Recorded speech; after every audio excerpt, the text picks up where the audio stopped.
ஒரு அழகான வெயிலான நாளில் ஒரு சிறிய எறும்பு தன்னுடைய குட்டி குடும்பத்திற்காக கடுமையாக உழைத்துக் கொண்டிருந்தது. அதன் முதுகில் ஒரு சிறிய தானியத்தை சுமந்து வியர்வை சொட்டியபடி வேலை செய்தது. இப்போது உழைத்தால்தான் நாளை நிம்மதியாக இருப்பேன் என்று அது மனதில் நினைத்தது. அருகில் இருந்த சில பூச்சிகள் அதை பார்த்து சிரித்தன. ஏய் எறும்பே, இவ்வளவு வெயிலில் வேலை வேண்டுமா என்று கிண்டல் செய்தன. ஆனால் அந்த எறும்பு சிரித்தபடி சொன்னது, நான் இப்போது உழைக்கிறேன், மழைக்காலத்தில் நீங்கள் பார்ப்பீர்கள். சில நாட்கள் கடந்தன. எறும்பு தினமும் உழைத்து சிறிது சிறிதாக தானியங்களை சேமித்தது.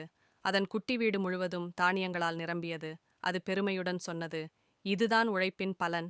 பிறகு மழைக்காலம் வந்தது. தண்ணீர் எங்கும் பரவியது. பசித்த பூச்சிகள் ஓய்வில்லாமல் அலைய ஆரம்பித்தன. அவர்கள் பசித்து தவித்து எறும்பின் வீட்டை நோக்கி வந்தனர். எறும்பு அவர்களை பார்த்தது. கோபப்படாமல் தன்னுடைய சேமித்த உணவை பகிர்ந்தது. வலிமை உள்ளபோதே சேமித்தேன், இப்போது அதனால் உங்களுக்கும் உதவ முடிகிறது என்று அது சிரித்தது.